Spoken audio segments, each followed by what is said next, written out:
Oh, no, lo faccio io. Uh, Good morning. May I ask you to have a seat so we can start?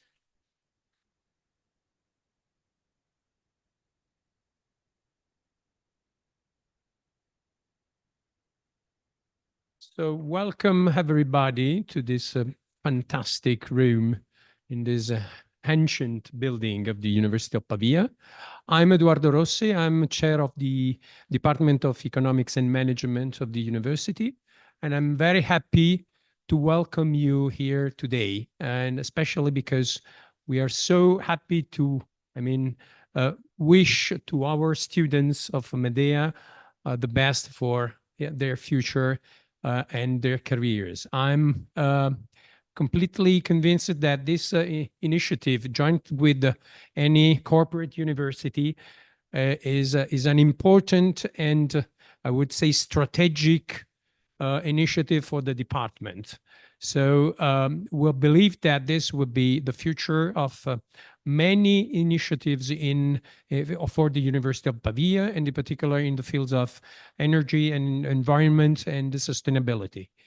I'm very happy to say you everything would be the best for your future. And I'm very happy also to say that this will be an important heritage for you and for us for the next years. Thank you so much for being here today. Thanks.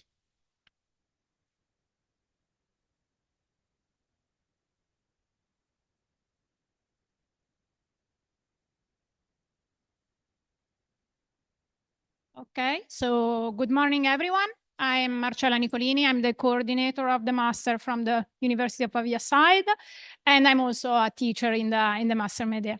And it's with pleasure that I'm going to welcome you to University of Pavia today.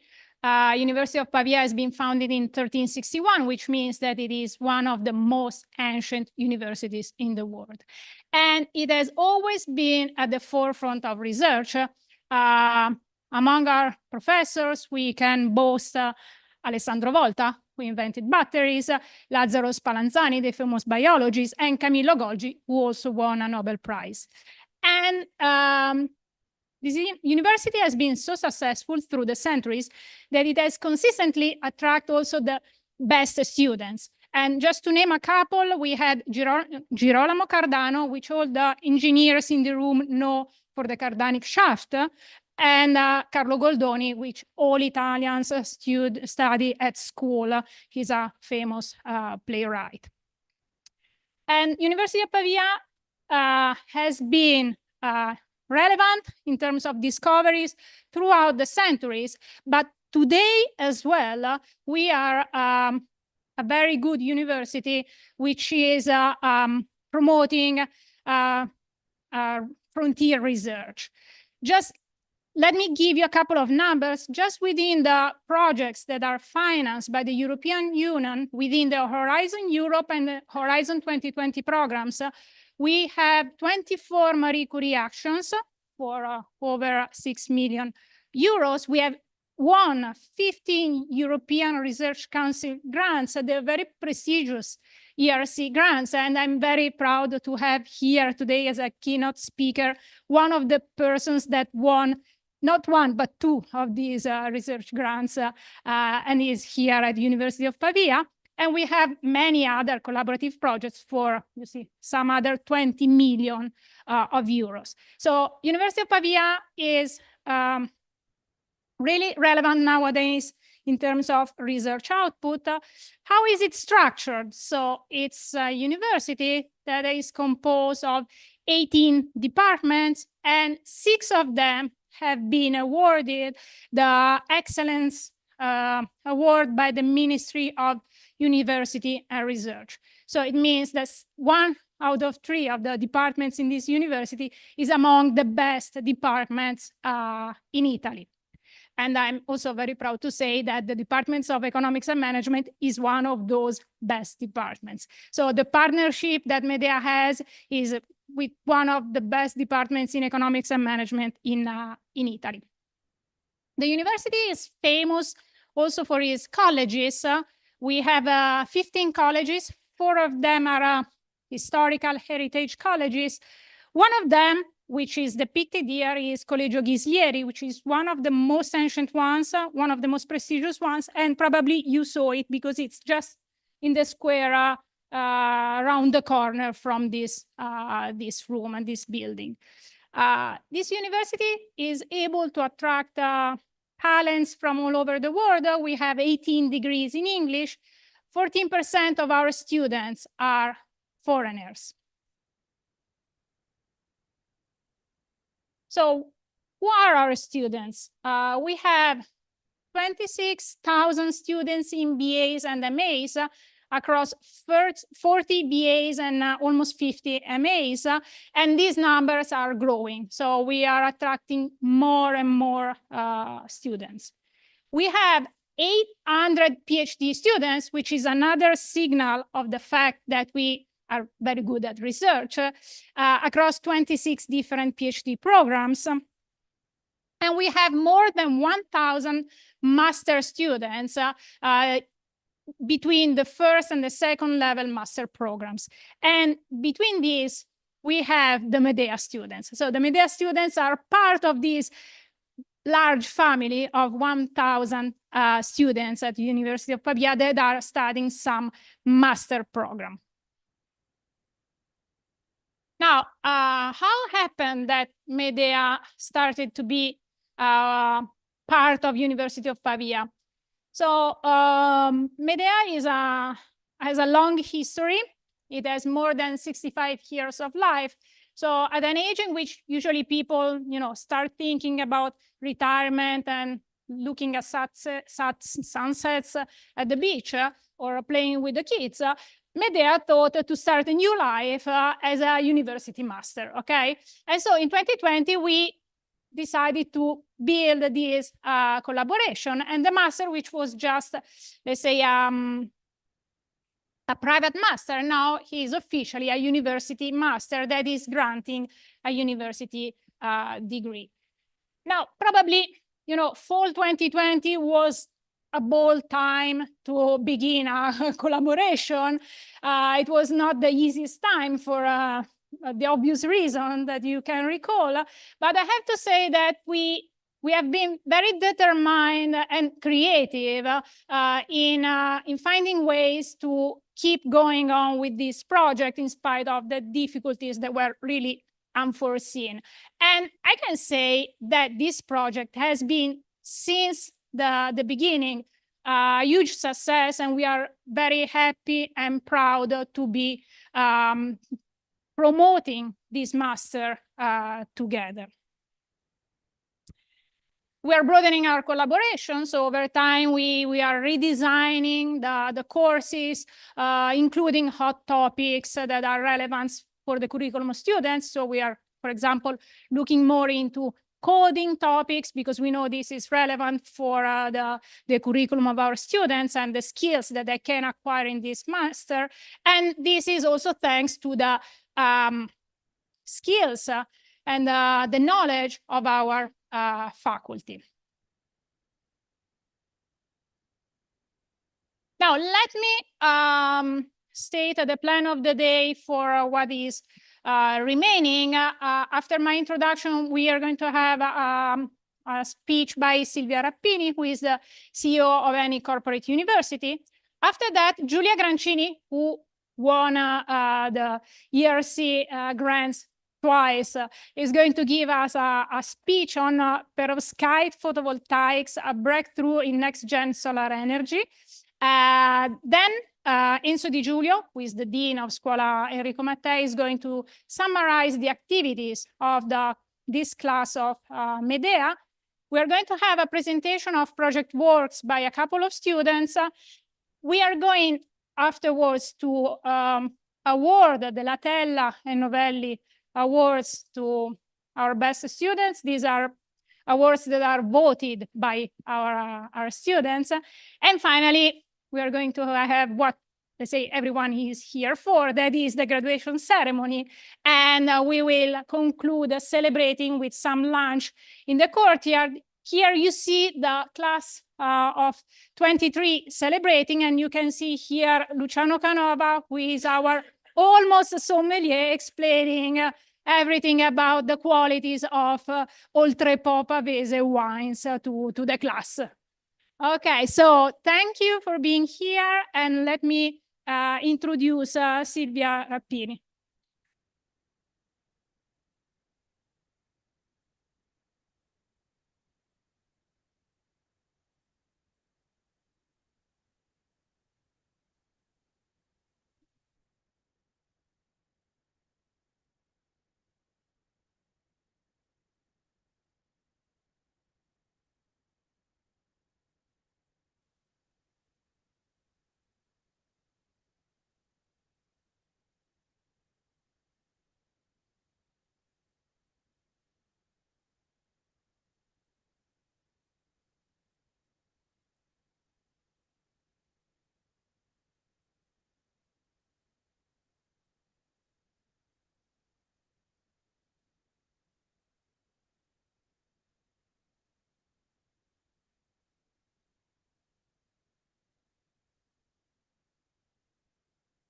Okay, good morning, everyone, and thank you for participating to this closing ceremony of the Master MEDEA 2023-2024, and thanks to the University of Pavia for hosting this ceremony.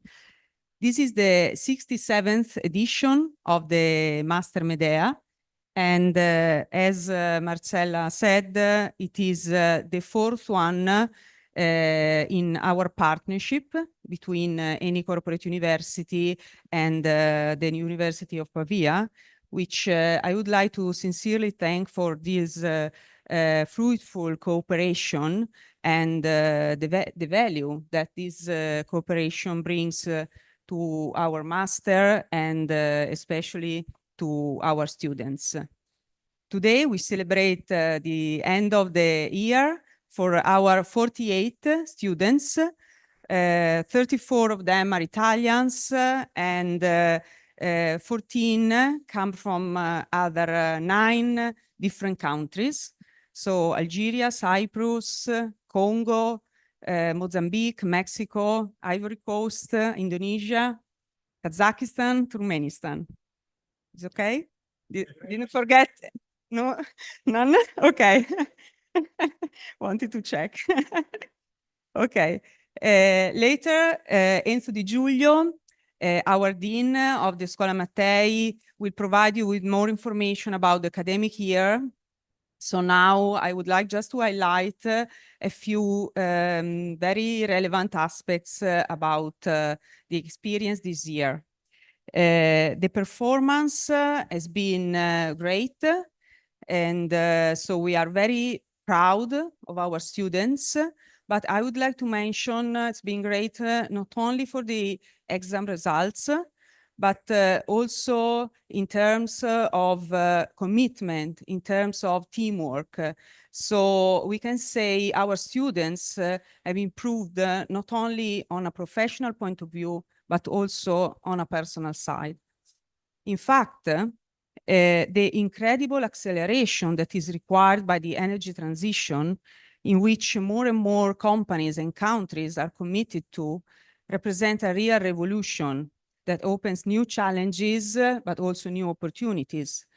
And in order to achieve the targets in terms of carbon neutrality, it is required the ability to leverage multiple capabilities and multiple assets. For example, technological innovation, new competencies, and also a new mindset. Among these assets, our most important asset as Eni are our people. So in Eni Corporate University, we are committed to continuously improve and enrich our training programs in order to make all our people worldwide to be able to contribute effectively to and proudly to our energy targets. So given the challenging and complex context from an economic and social point of view that we are facing today, the experience and the values that are at the basis of the Master MEDEA, like just to mention a few, like the internationality, the cooperation, the dialogue between different cultures, the teamwork, and the capability to valorize the contribution of different perspectives in overall objectives, acquire even greater significance. These values are among our Eni's core values, and I'm sure you've had the opportunity to experience this during the master, and also to strengthen some capabilities and to experience also the importance that we give to young people and to the different cultures, being also a company that operates in more than 60 different countries. So I believe the Master MEDEA is an extraordinary opportunity, like extraordinary gym, I would say, where you can train your capabilities, you can experience the transformation, and you can grow professionally and as a person. So now, talking to the students, you are ready and equipped to face new challenges. And I'm sure you will do it in the best way ever, and also will be capable to inspire others. So I would like to address to all our students my congratulations and also my best wishes for a future full of satisfactions and success. Thank you so much for your attention.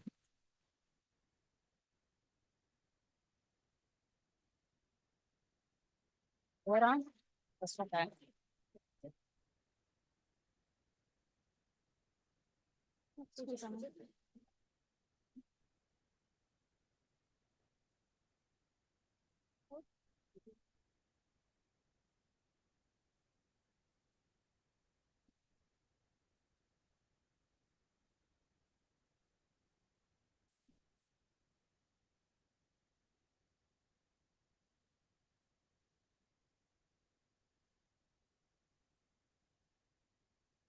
Adesso proprio giustamente vuoi vedere la tua presentazione. Non capisco perché me la fa vedere così e non...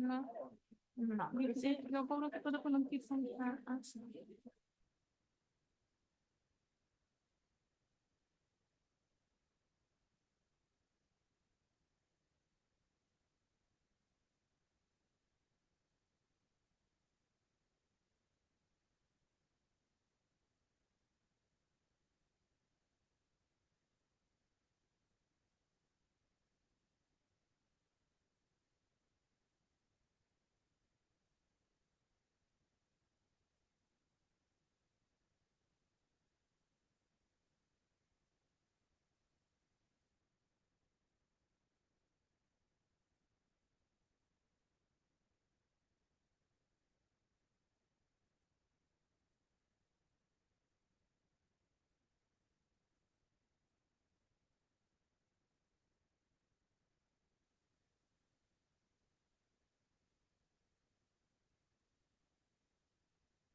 Ready to start.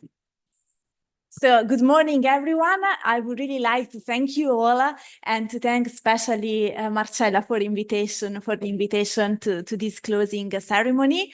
It has been really a pleasure for me to be here and to meet also the other colleagues. I am very much bounded to Eni since 10 years, so it's really a pleasure to be here. So who I am, what my team is involved in. I am an engineer by background, and now after a PhD in physics and spending 5 years at the PFL in Switzerland in chemistry, so you see already the multidisciplinarity, I am a professor since 2019. I am professor here at the University of Pavia in the Department of Chemistry. And I lead a team of 15 students among engineers, chemists, physicists, and material scientists working on new generation photovoltaics. What we do in our lab is not only working on the material properties, so on the nanoscale of the material properties, but we also make working solar cell devices that hopefully you will see in your on the rooftop of your houses in the next years. So it's really an applied research. Of course, energy has a dominant role on climate change, accounting for 60% of the global CO2 emissions. And climate security is energy security, so we must break our dependency on fossil fuel. Sorry. Okay.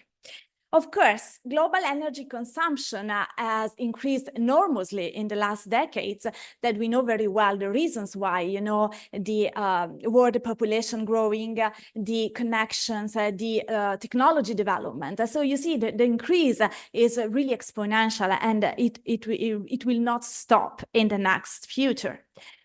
To go towards net zero transition and the challenges that the 2050 SDG agenda require, the question is, the adopted measures are sufficient? Well, if by chance you had the possibility to read the last IPCC report, it's written that maybe no.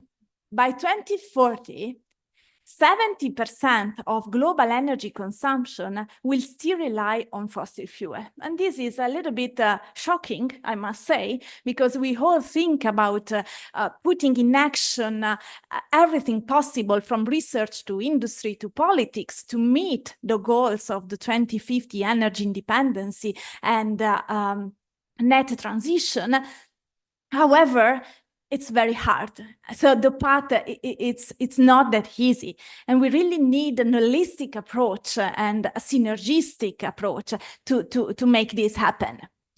Of course, we all know about energy transition. This is something that is very much in the common knowledge nowadays.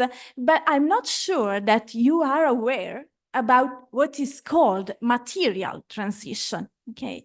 You know that materials have defined the geological era, you know, the gold era, you know, the metallic materials have defined the era. And we are nowadays in the carbon era, okay? Where carbon materials are the ideal materials, semiconducting materials, to really transform our economics, our industry, and our society at the end. But of course, the important point is that the material transition is concerned with how we design better materials into products, with looking not only at the cost of the materials, but looking at the sustainability of the materials, looking at the circularity between design of the materials, products, end of life of a materials, okay? So this is something relatively new, but it has a huge impact. For instance, think about that the production of materials in general causes over half of the CO2 emission from industry, okay? So we cannot think about energy transition independently from what is called material transition. So what are the pillars of this material transition? Efficiency, of course, the design of advanced nanomaterials specifically are made to improve the product performances. So efficiency, of course, is the number one. Material substitution is also important with materials which have a minor environmental impact. And of course, in a circular economy approach, as I mentioned to you before, looking at this holistic view of the whole supply chain. Now, the question to science and technology is how can science, research, and innovation face this challenge? Well, with materials with less energy impacts, but that can be effectively exploited into products, into applications. How? With three main keywords. Materials and devices which can be easily integrated. So integration is the first keyword that can be easily integrated in our everyday life to reply to our needs, which are continuously evolving, of course. Keywords number two is innovation. We really need to innovate to meet these pillars, and environmental impact. Now, within the energy transition, renewable, we know, are a mainstream technology that will cover 40% of the electricity demand by 2050. And along with the energy transition, material transition will sustain this development, reducing the environmental impact. Looking at what Italy and Europe is asking, of course, we are really trying to targeting these numbers from different and multiple perspectives. One of the mainstream technology in the field of renewable is solar energy. Solar energy has been considered by the International Energy Agency the new king of electricity. Of course, to go towards energy independency, a lot of attention, a lot of funds, a lot of actions have been put in place from research to industry in Italy and Europe to try all together maximum efforts in this direction.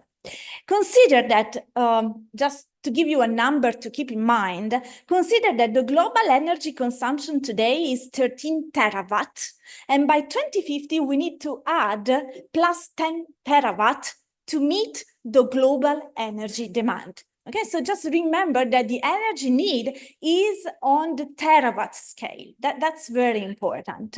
That will be the only number I ask you to remember. Now, why solar energy? Well, we are full of energy from the sun. The sun is abundant, is the largest source of energy, is free, and it really has a huge potential. I like to show this graph that is very representative, which indicates with the black dots, the area that ideally we could cover with solar modules to address the world energy needs by 2050, so this terawatt scale. So in principle, by installing 1,200 by 1,200 kilometers square of area with solar modules, which is the sum of those black dots which I imaged in the map, you could basically address the global energy need. This is something which really puts a lot of motivation into solar energy. How solar energy and photovoltaics module look like, for instance, in buildings? Well, those are two pictures taken in 70 years ago and today. And there is a common characteristics. Does anyone spot this characteristic? They are similar, different, identical? Pretty similar, right? So this means that basically the technology we have today looks like the one we had 70 years ago. But before I mentioned to you, we need advanced technology which can meet the needs that we have now, which might be different with respect to 70 years ago. Think about the portability, the integration of energy, okay? So you see that the main technology, which is based on silicon solar cells, to be a little bit more technical, has not changed through the years. But the needs are different. Despite silicon cover 90% of the market, they are a technology which is highly intensive in terms of CO2 production, in terms of environmental impact and CO2 footprint. What if we ideally dream of a future solar technology, we would like to have a technology which is still highly performance, with highly performance, but low cost, adaptable, and easily integrated in our everyday life. I will talk briefly about one of those new technology, which is really at the base of a transformative breakthrough in the solar field, which is based on hybrid materials and hybrid nanomaterials, which is called perovskites, which has a lower carbon footprint and less energy consumption production. I will show you in a while the reason behind this. So as I said before, looking at the current technology, for instance, for building integration, you would see, I'm sure that if you think about a solar panel, all of us will think about something like this, right? But maybe when we think about smart cities and the future of our buildings, we would really like to have something like this, which is very much different, where also aesthetic can be integrated in a functional way to our buildings, to our engineers, which means that the needs the society has now and maybe in the near future, is a technology that can be colored, that can be semi-transparent, that can be easily integrated on different areas, on different substrates, not only rigid glass, but maybe flexible substrates, who knows, to be integrated in different applications. Now, to evaluate the real potential of this new technology, of course, a very important figure of merit is the life cycle analysis. You teach me how to do it, and to derive critical economic parameters such as the ROE or the energy payback time, which is the energy return time. In other words, you know better than me, is the time needed for a technology to produce the amount of energy which has been used for the production of the technology itself. Right? Nowadays, standard photovoltaic technology have an energy payback time of years, 2 to 5 years. Okay.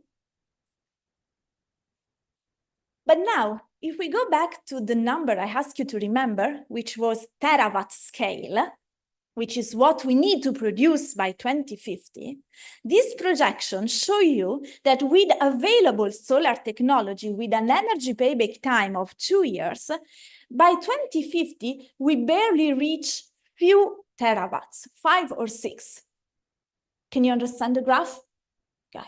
So this is not enough. This is not enough.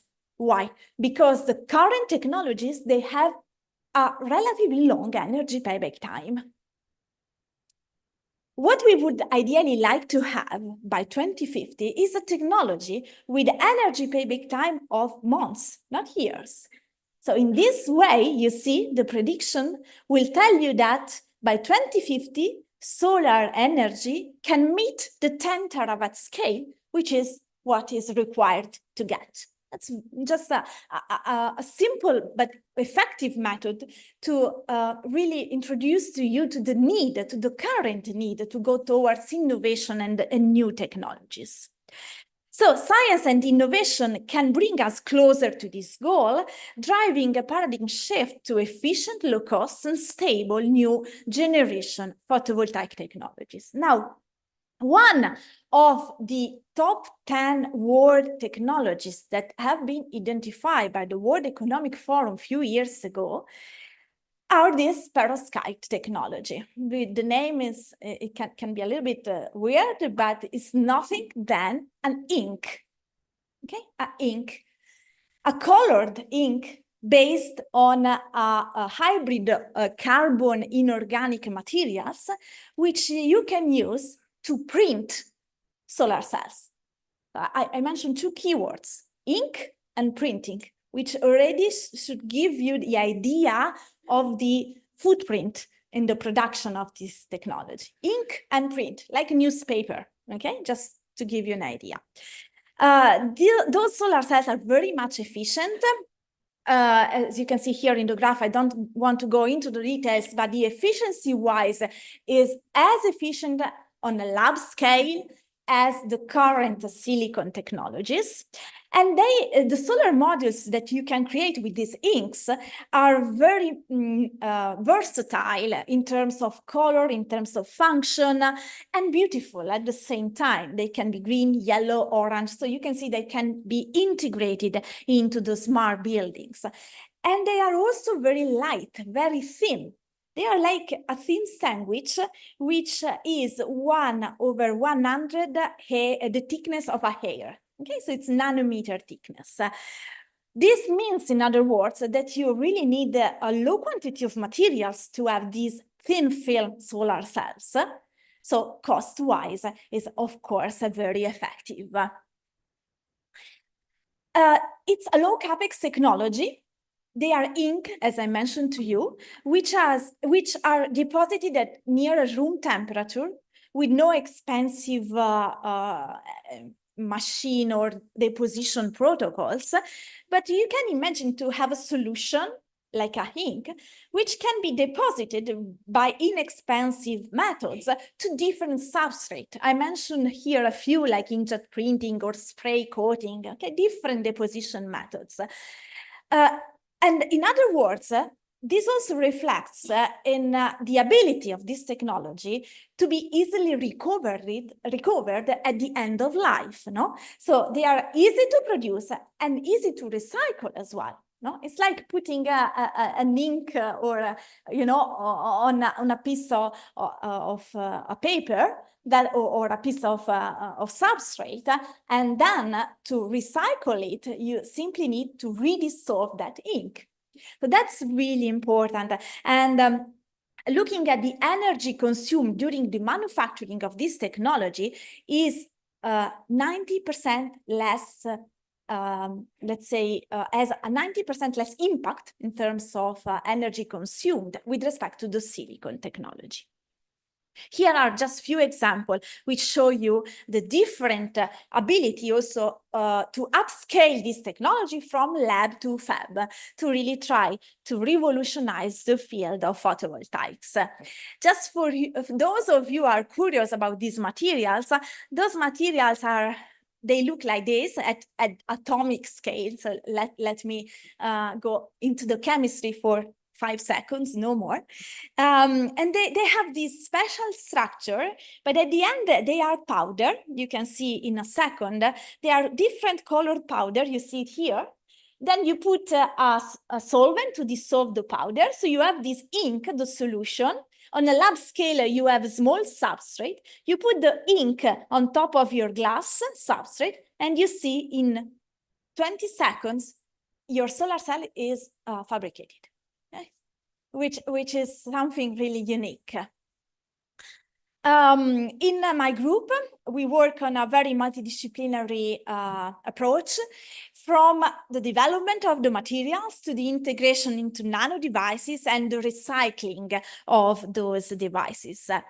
This is my team at the University of Pavia, where I developed a state-of-the-art lab facility for the fabrication of these materials and for the also scaling up of the technology from lab scale to wafer modules, so 10 by 10 at least centimeter square modules. Thanks to my ERC funds initially in 2019 and to other funds and collaboration with industry, and is a special one, of course. Just to give you an idea, we develop new materials, we interface the device, we do also fundamental physical investigation on the property of the materials to develop these large scale photovoltaic devices.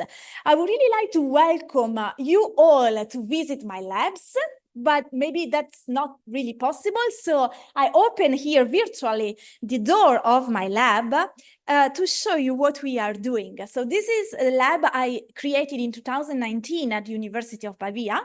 And you can see this is a state-of-the-art laboratory for the with a pilot line for the fabrication of these perovskite inks and technology. So we work mainly on glass substrate for now, but we with Annie, for instance, we are also working on plastical substrate to make flexible perovskite solar cells. So you can see basically what I showed you in the previous video, the ink, which is deposited on your glass substrate. The glass rotates so that the solvent evaporates and you form this thin film of perovskite films, which is, as I said, 200 nanometers thick. Well, it's very, very thin. Of course, we do fabrication, but we are also very much involved into the characterization of these materials. Those are examples of our small scale devices, because all the optimization is done on a laboratory scale device, and then you translate what you learned on a larger scale. And then you characterize the materials. How? We have lamps which simulate the sun. Okay? They are called solar simulator, to simulate the light from the sun and to test the performance of our devices under illumination, which of course is basically the response of our technology. But we also investigate the nanoscale material properties, how to make them more efficient, looking at really the fundamental physical processes with different techniques of spectroscopy and different advanced techniques. Now, to conclude, perovskite solar is the future. I don't have an answer, but for sure, they are less energy intensive than silicon. They have high performance, low capex investment, material tunability, low cost, facility which are quickly scalable, and 50% cheaper than silicon factory. Nowadays, most of the investment from industry in Italy, in Europe, in the world, in China, of course, go towards what is called a tandem configuration. What is a tandem configuration? Is basically taking silicon solar cells and putting the ink of perovskite on top of it. Why? Because they do absorb a different part of the radiation of the solar spectrum. So basically, you can combine the efficiency of the two technologies together to have a higher efficiency in your final module.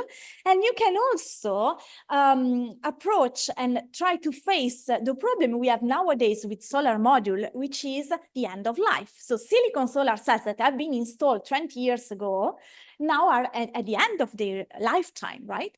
So there are many projects which are called repowering, revamping of previous technology solar cells, putting this ink on top to give new life to the current silicon technology. So there is a great potential for European and Italian solar industry also on these markets.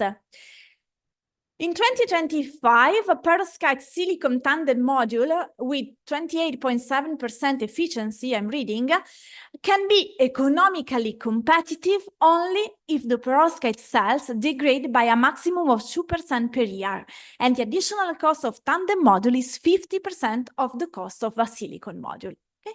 So if you ask me, will it be commercial? Yes, but cost-wise, these are the requirement, and stability-wise, this is the current barrier, the current limit, the current bottleneck for commercialization of this technology. So my group is really much devoted, also in collaboration with the colleagues at ENI, in looking at new strategies to make those solar cells as stable as the silicon ones. Of course, if you think about these solar cells, and now I finish, if you look at solar cells for portable, to power portable energy devices, for instance, your mobile phone, you don't care about 20 years stability because you change your mobile phone every 4 years. So you don't need 20 years. So there are segments of markets which already can be targeted by this technology. But if we want to go to tandem, we need the 20-year stability because we need a solar cell which is stable as much as the silicon one, of course. And nowadays, this is the subject of ongoing research from academic, industry, and technologists working in this area. So with this, I would really like to thank you for the attention, to thank my team, funds. And what's next? I believe startup business based on our portfolio is ongoing and can be foreseen. So maybe we will get in touch again in the near future. And congratulations to the students, and thank you all.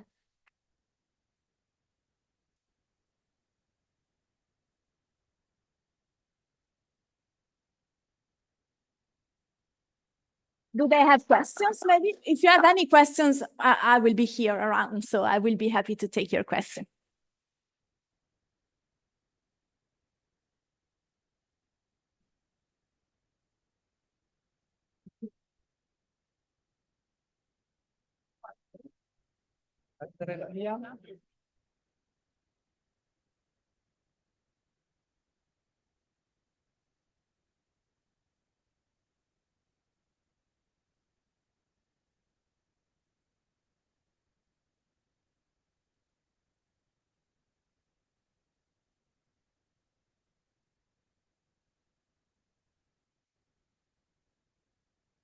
Okay, good morning. Good morning. So the day came, no, waiting for this day for a long time. No, you remember the first day we told you it would have been a long journey, no, an intense journey full of things, events, friendships.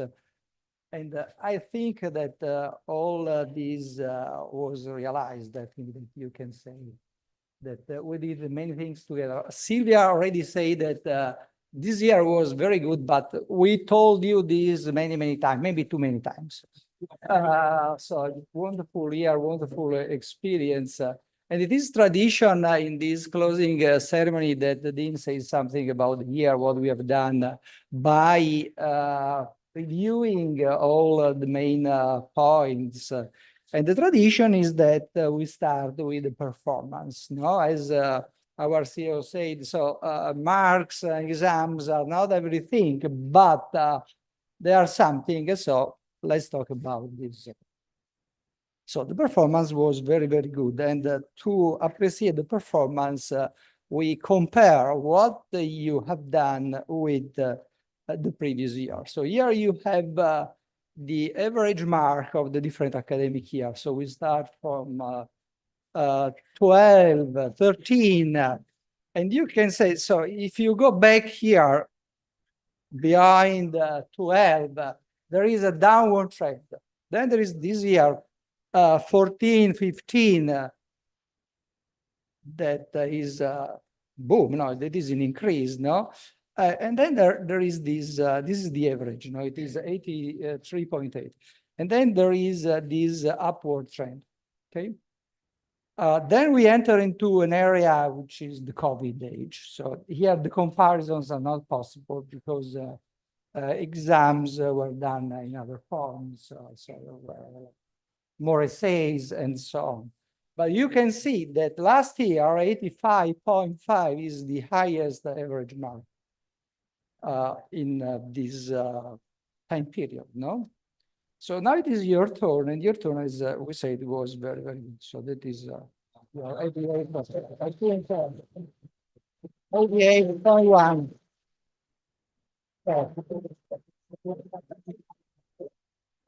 So this is what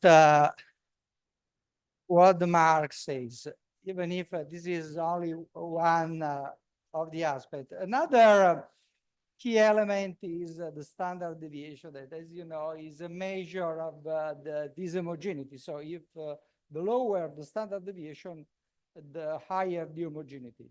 And so in the last year, so the standard deviation was quite low, but last year we had an increase. This year, this is the number, so this is the average, which is 7.8, and this is this year 4.2. That means that there is not a big dispersion, no, around the marks.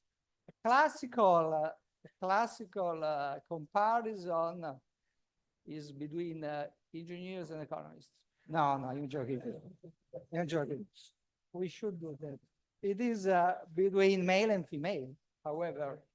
And here you see there are years in which males do better, other years in which the reverse. But in the last year, you can see 20, 21, 22. So there is a better result by female, and this result is confirmed also these years, no? And there is some difference.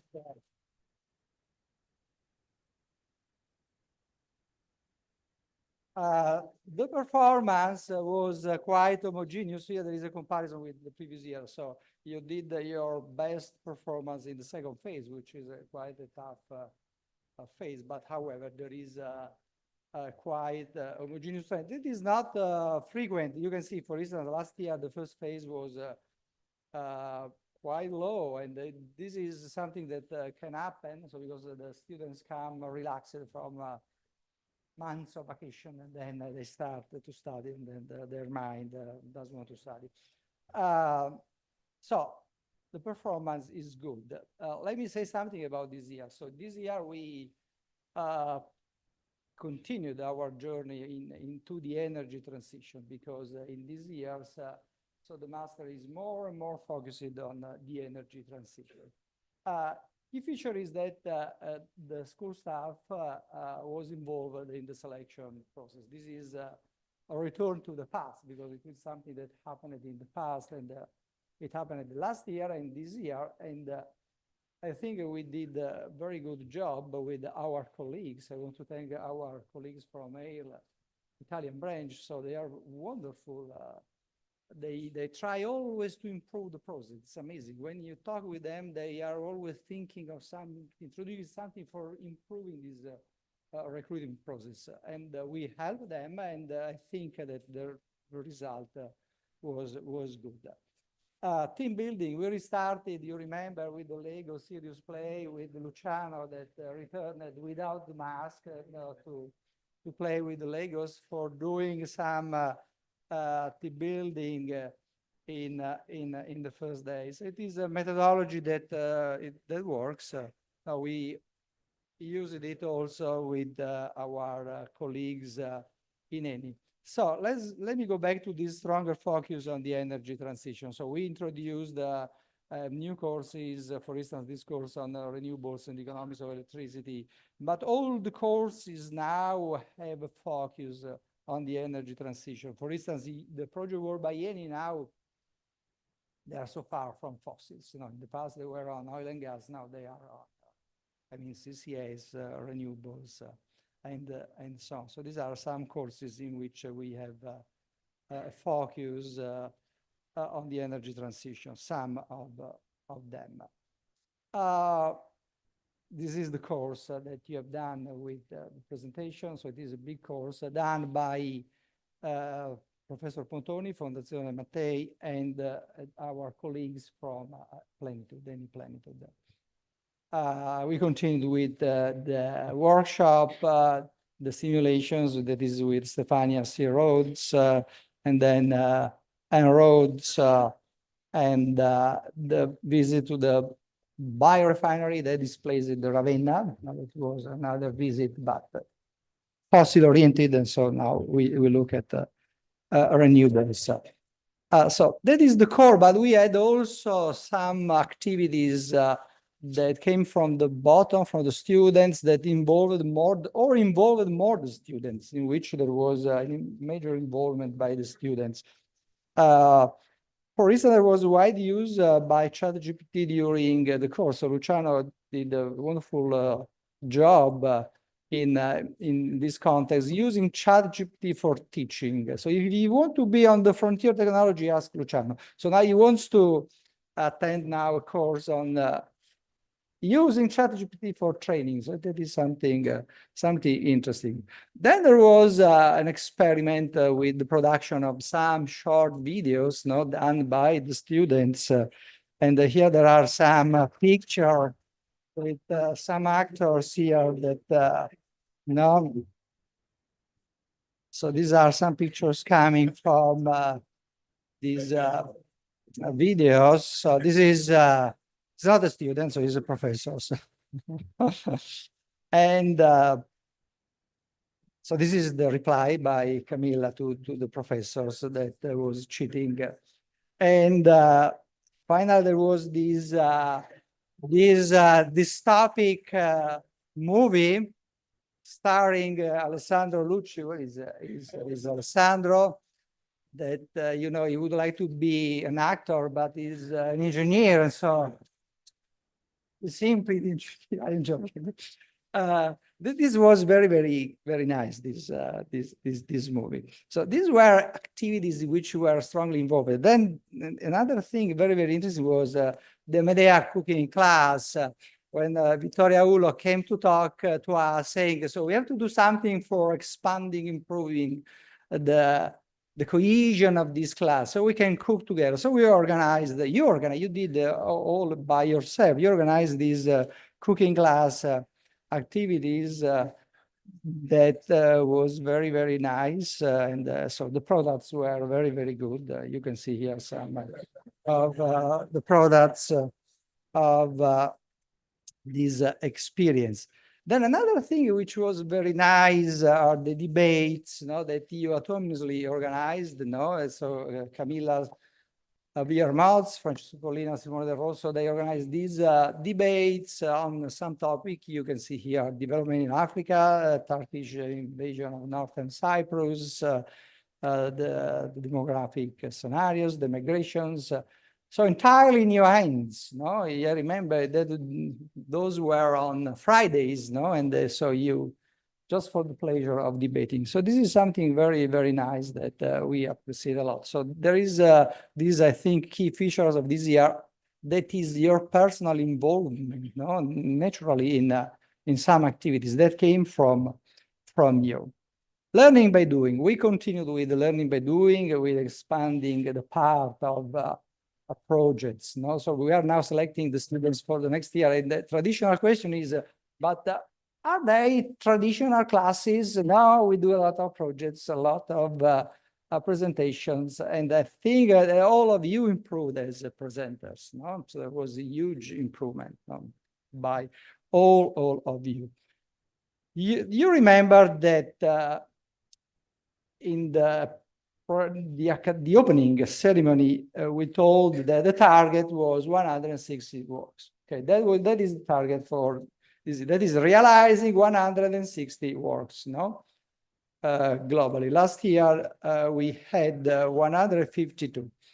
And we do not control so much this. We are not there saying, so we have to do 160. It is something that comes naturally. So we do the calculation at the end. So this year, the result is this one, that is 100. It is covered, unfortunately. It is 168. It is 168, so, and they are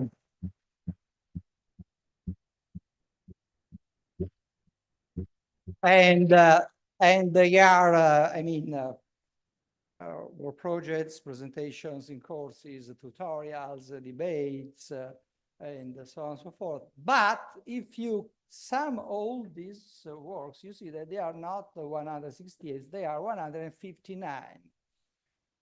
So why 168? Because there are your work that we always count. That is these works. That is 6 articles by Simone De Rosso that were on topics of geopolitics, a very nice article.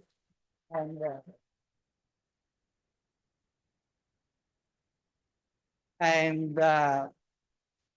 I always invite the young students, young people to write.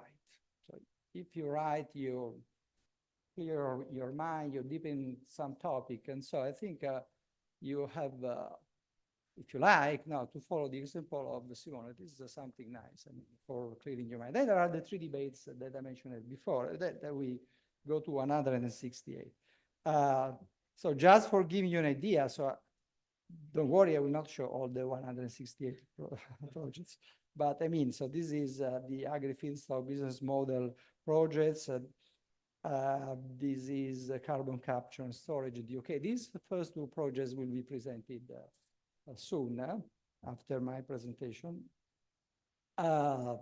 Pricing of financial options on clean spark spread, CCS analysis again.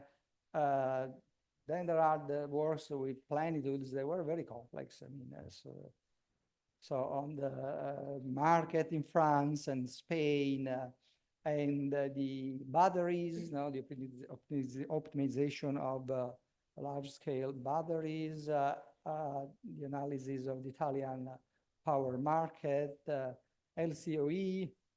This is with Fondazione Mattei, again, with Fondazione Mattei, the use of the Oxford model for studying the impact of climate change on the economy, and 2 works with tech under the supervision of Alberto Di Lulo on nuclear energy, small reactors, and another one for recycling material, again, use of nuclear energy. And then work on generative artificial intelligence. So these are the project works done with Eni. Then we have many models. So with Stefania Yamaka in the system dynamic courses, you did models on China, on circular economy, on the EV electric cars, in the European Union, the evolution of the gas demand, comparison of demand and supply in Europe, the situation of the energy situation in India, lithium, two models on lithium, so important for the batteries, renewables in Italy, and then many tutorials during energy transition economics. Some of them, I will show some of them, nuclear fission, the ice of Antarctica, the melting of the ice, biofuels and the fuels, carbon tax, world climate finance, the energy transition speed, comparison between renewables and fossils, are renewable faster, the SDG, an in-depth analysis of some SDG, again, the LCOE methodology, comparison between the cost of renewables and fossils, CCS and CCUS, explored widely and this year. The Inflation Reduction Act in the US, direct air capture in new technology, So just for revising what we have done. So there are many works. So you work it a lot. So I think that this is a part that we want to expand each year. So that is having a more active role by the students. So many conferences, we organize many conferences. Here are some of them. We started, you remember, with the presentation of the book by Eric Heiner, How Economics Can Save the World. Azzurra Rinaldi came to talk about the gender issues. Lorenzo Pregliasco, well-known scholar by Utrend. Then we have this conference that was organized by our former CEO, Tiziano Colombo, by Renzo Bistolfi, who was a former colleague of us, and you remember his experience. And Tiziano told me, please bring my greetings to all the students and family. So I do this. Fortunately, he could not be here today. And Luca Bertelli that came to us to talk about geology and then to talk about the strategies of the oil and gas company in Europe and in the US. Francesco Gattei that came during the opening ceremony. This was very young here, so I should pay coffee for this, for this picture. So two former students, Andrea Steger. You remember the conference by Andrea Steger? It was more than 3 hours of conference without a break. It was so interesting. Francesca Agostinelli, our former student CEO of NLX, and Massimo Temporelli, well-known science communicator, Alessandro Lanza, that came to talk about Mattei, and our colleague Nadira that talked about something very, very interesting. This sexual harassment, but not only in that context. It was also this conference very, very long. So 3 hours and a half of a conference. It was supposed to be 1 hour and a half, but due to your questions, then the discussion, so it was very, very long. There was a lot of interest on this. And then the wonderful webinar that are organized by the University of Pavia, they have a fantastic network, so they are able to invite people like Astrid Marinoni, Chiara Faronato, you can see Georgia Tech, Atlanta in the US, and then the Harvard Business School, and Arellano Bauer, Ioli University, Matteo Montenegro, the famous Toulouse School of Economics. So these are moments in which you have the possibility of getting in touch with very, very important and brilliant scholars. And also the ASM reunion that we have done some weeks ago, a month ago. So that was an occasion for meeting other former students, alumni, and also to talk about hydrogen and some new projects that we can do together. Publications by the school. Of course, we are always very, very active in publishing. So we do a lot of things. So here there are some papers that we published, but I mean, they are dozens of papers. So these are scientific papers. This is the new book by Ciano Canova, Un pizzico di economia, that is for learning economics, but with some fun, no? Because there are, I mean, cuisine prescriptions, so the topic of cooking returns, and that is for children. This is very nice. And so we publish even in blogs and many articles, and I must also remember the involvement of my colleagues in the video production. So they produce a lot of videos, as you know. So here there are an example with some of the many videos that Stefania produced, and also Luciano is very active in producing videos. Basically, they do in I would say 10 minutes what I do in a day. You know, when we talk about videos, I would spend a half day for doing what you do in 5 minutes, more or less. So they are very active. And so we do not calculate all these mass of things. I mean, articles and the videos, but it is something I would say relevant, but we should calculate. In my large contest, so it is not a lecture, so I don't want to bother you with a lecture on the energy transition, but we say something because now you are entering in this new contest that is the work, and in the middle of or the beginning of this transition. No, this a period in which we have this expansion of wind, solar. But this expansion is not enough. That is, they grow, but we have this paradox that remains. That is, we have the lowest carbon intensity for unit of electricity and the highest level of emissions of electricity. No, and so it is like a man that wants to lose weight, and so he starts to eat lighter slices of cakes, but eats more cakes because the population increases. And so there is this problem. So we are not still able to reduce the emissions, even if we are able to reduce the quantity of carbon that is within a single unit of energy. And so your role is in reducing also the emissions. So reducing also the emissions, which is not easy. Here we see the big expansion in investment. So they are increasing and increasing the investments. And we are now at 2 trillions. We should reach 4 trillions in 2030, according to the International Energy Agency. It is not so far, no, because if we input the past, the growth rate of the past years in the remaining years to 2030, we see that we are able to reach this target. But you can see that there is also an increase in these brown histograms that is the fossil investment. So there is also an increase in the fossils. And this is something that brings emissions up. And so the emissions should go towards the end sector, no, final uses, but that is not happening because here there is some stability, but there should be a big increase. You can see the expansion. So this investment should be multiplied 3 times, no? And I think that all the people that will work in the field, this field with any plenitude, that is the expansion of this kind of investments in the field of final uses.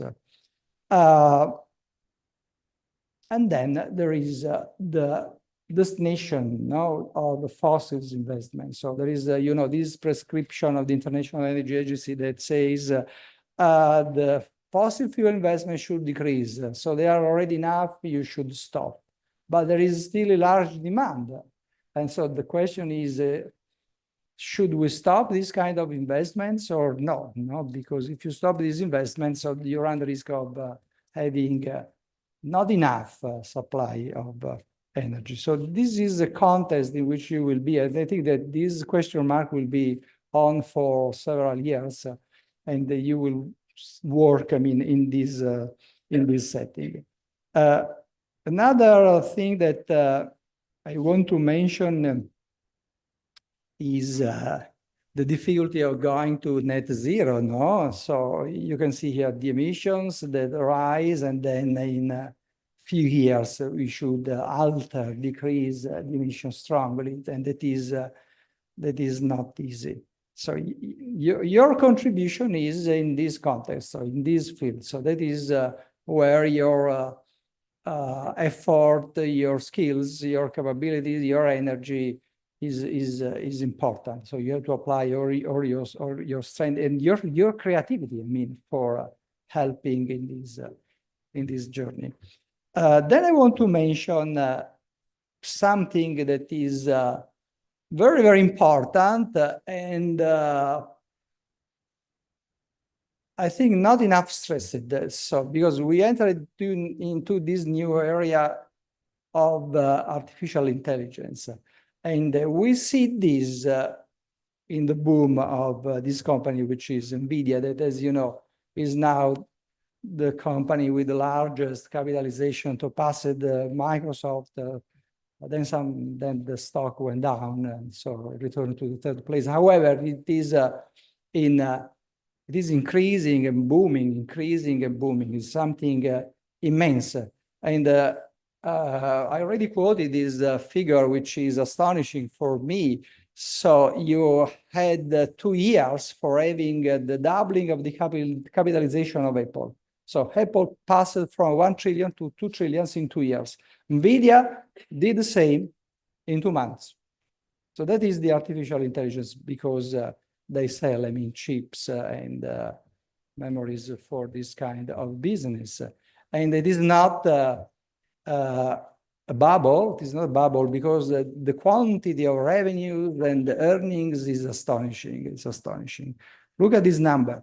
If you had invested the $1,000 20 years ago, now you had almost $800,000. That is the increase of NVIDIA. And this is his CEO, not so famous as Elon Musk or Bill Gates, but he will become famous. So coming from, I would say, poor family of Taiwan, no, Jensen Huang, and he's a visionary man.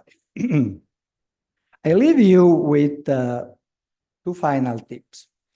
I want to talk about this man who is not so famous, about whom Bill Gates said,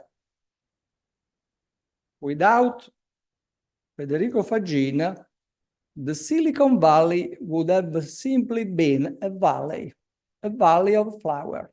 After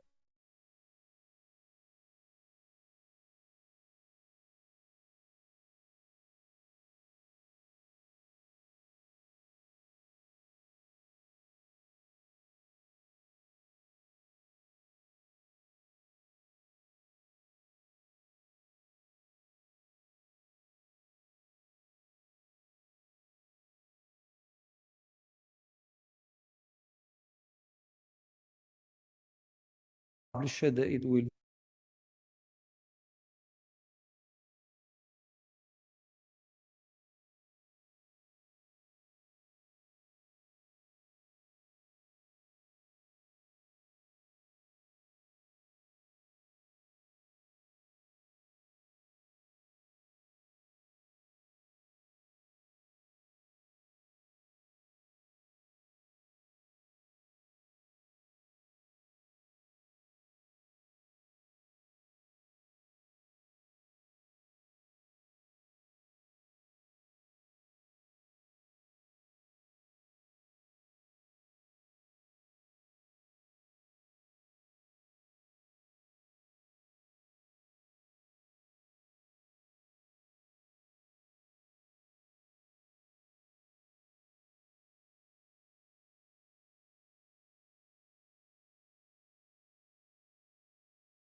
Grazie. And so that crisis is the beginning of a journey. That is a reflection on himself, what I am, what is the consciousness. And so he did some experiences that we can define spiritual experiences. And I want to quote Fagin because it is an amazing synthesis of the frontier of technology, the Silicon Valley, and the Eastern culture, because you find in his thinking the same idea of Buddhism or the Hindu wiseness. And in this book, I think you can find all these topics, and I think it is very interesting reading for you, maybe under your beach umbrella, no? Relaxing. It is a talk, is an interview. I mean, so it is not so, I mean, heavy as the previous one. Then I want to quote this man that you have already seen, that is more famous than Roger Federer, okay? Who is, I mean, the symbol of tennis. So people, experts in tennis says Federer is not a tennis champion, is tennis itself. I mean, a synthesis of elegance, strategy, you know, strength of mind, and so on.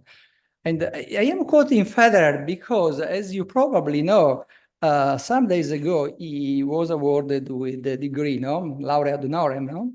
And by Dartmouth College in New Hampshire. And he went there to give a speech. And this speech was really surprising for me because it is not the traditional speaking about speech about the motivations. There is also this, but there are two key numbers that he quotes that are astonishing. And so he says, so I won about 80% of the matches that I played, 80%. So 20% are lost. But few people know that when we go to see the numbers, I won only 54% of the points. That is, the great Roger Federer loses half of his points. Okay, that is, you can become a Federer, I mean, a champion that remains in the history by losing half of your battles. And then there is this reflection that he does. So what is important is to react to these losses that you have. And so you become a champion if you are able to react to the negativity, no? And don't waste time in thinking back, in losing your energy, no? I could do this, I could do that. No, you must look forward. And this is what he says. The best in the world is not because they win every point, it's because they know they will lose again and again, and have learned how to react to these lost points. And so this is a tip that I leave to you and to all of us, to me also, no? I mean, so you can lose, but that is not important. So go forward and go forward. Having said this, I want to give my final thanks before the degrees, the delivery of the degrees. First of all, to you. So this is one of the first pictures, so the first days, and you were smiling, and I think you were able to keep this smile for all the period, no? Because I mean, a year with there were not problems. And then I want to thank, of course, my colleagues, Beatrice Bergato, Stefania Milavacca, Luciano Canova, and of course the University of Pavia, no, with which we cooperate, and it's a wonderful cooperation. So it's a cooperation on the basis of, I would say, friendship, if I can use this term. Of course, any corporate university, our CEO, Silvia Rapini, and Eni, because Eni support us in many ways with lectures during the projects, and so basically without Eni we are dead, and so we have we have to thank warmly Eni. So thank you to all of you, but we are not at the end. So now there are two projects that are presented, and then we go back to the awards, because there are two awards that will be given, and to the delivery of the degrees. Thank you. Thank you.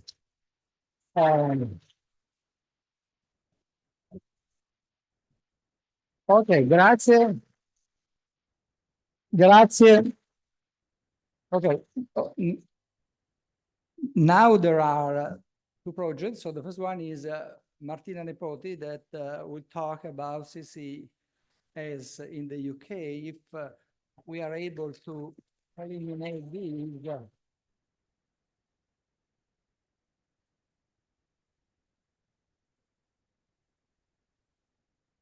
Okay.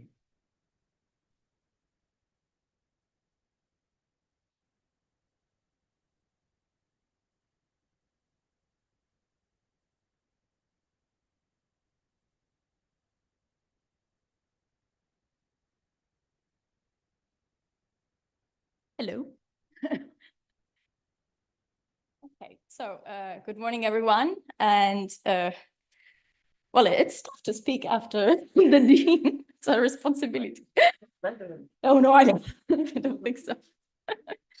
So today, I will tell you very briefly what me and my colleagues from Group 2, Francesco Collina, Enrico Sedioli, and Diana Rugunate, worked on for our final project work, which is about carbon capture and storage in the UK.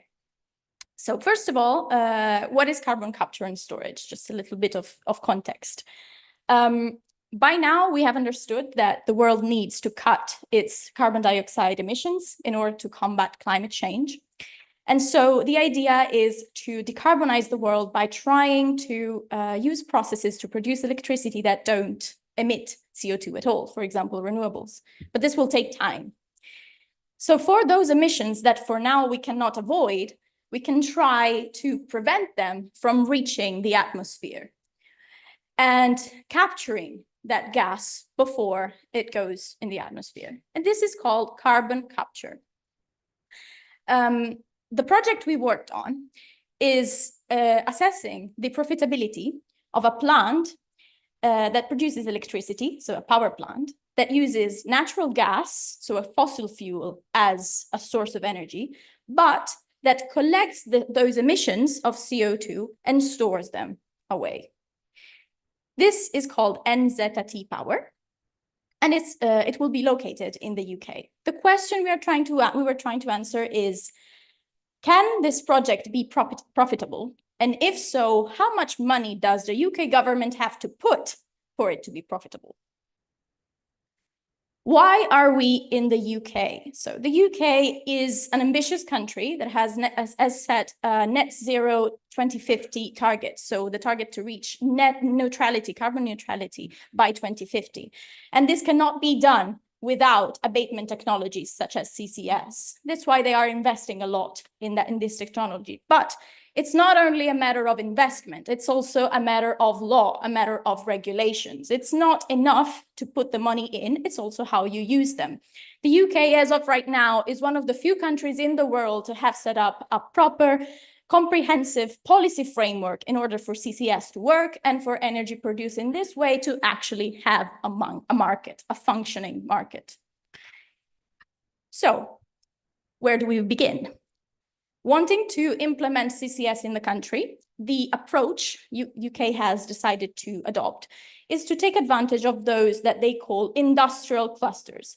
It means areas where you have a high concentration, geographically speaking, of very carbon intensive facilities. Imagine power plants, but also imagine a steel factory. So what do? You try to collect all those emissions, convoy them into one single large pipeline that goes offshore in the sea and then injects that gas underground in depleted oil and gas reservoirs or oil, not really gas reservoirs, and saline aquifers. As of right now, the government of the UK is selecting which clusters to begin with to decarbonize. And at the moment, they have selected two, the HyNet and the East Coast cluster. This area on the east coast of UK is called Teesside. And among the projects that have been selected for funding, there is one that is called NZT Power, that is a gas power plant. And that is the one that we used as a base for our business case. Before we dwell into what the UK is doing, let's just take a moment to wonder what could Italy possibly learn from that. Because there are many similarities actually between Italy and the UK. We also do have a decarbonization target set for 2050. We also have an energy mix based on natural gas and possible storage sites like the depleted gas reservoirs in the Adriatic Sea. And if you look at the area of Ravenna, it has the features, the basic features of what could be called an industrial cluster. What is the difference? Investments and regulations. So as of right now, Italy does not have such a comprehensive structure built in order for CCS to work. So it makes sense to look at the UK. Let's say we are headed in the same direction. They're just a step ahead of us, or 10 steps. Okay, what is the DPA? The DPA is the Dispatchable Power Agreement, which is the contract between the UK government and the electricity generator. It's quite complex, so we're not going to go into how it works, but the idea is that it's a contract that makes it possible for plants with CCS to be competitive in the market with other power plants, because naturally they wouldn't be. And why wouldn't they be? This is what the plant is like. So you have the power plant itself, gas-fired to produce electricity, like the regular ones. But then you have the carbon capture unit, which reduces the efficiency of the plant and has a cost. So higher CapEx, etc. And not only that, once you have captured that CO2, you have to store it away. You have to transport it and store it away. In the case of the Teesside, it's a pipeline of 145 kilometers that goes into the sea and then stores it underground. All this has a cost. And who pays for that? The payment mechanism of the DPA accounts for it, and the extra money is put in by the UK government. What did we do?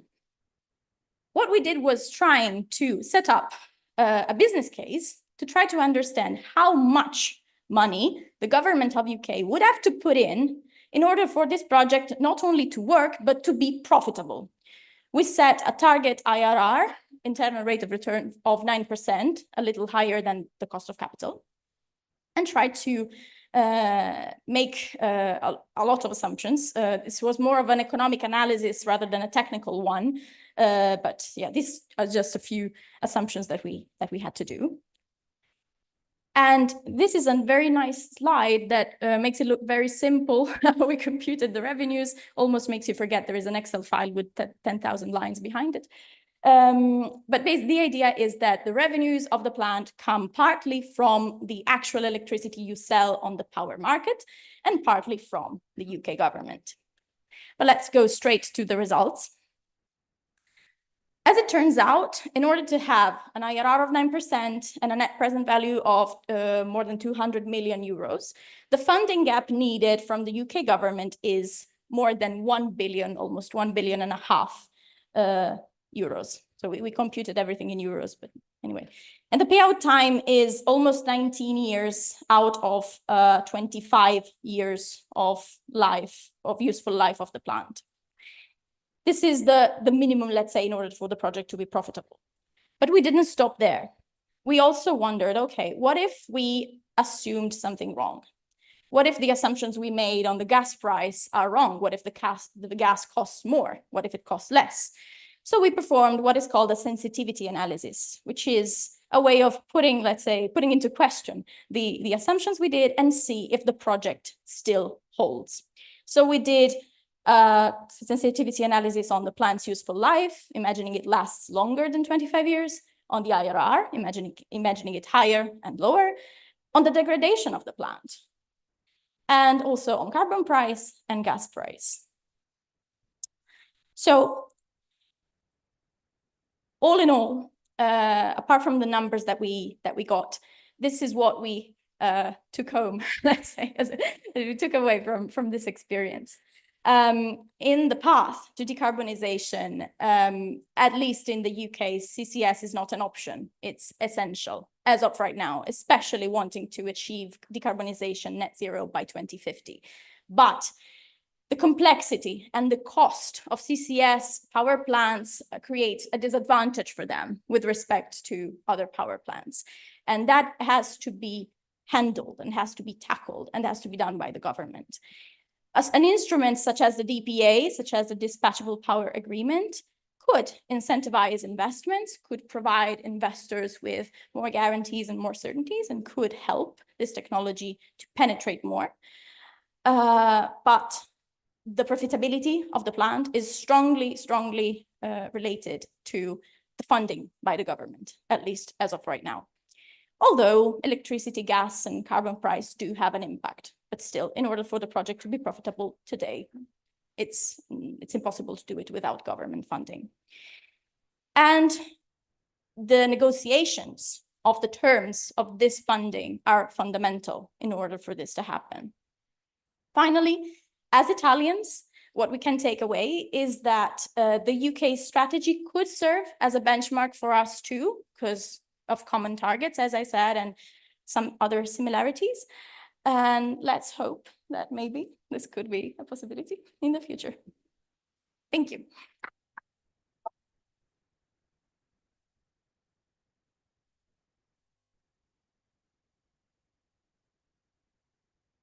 Thank you so much, Martina. So this project was done with Energy Evolution and the Department of Power Generation Marketing. Now we move to Chiara Bartoli, who would talk about the agribusiness model. No, the project is done with natural resources.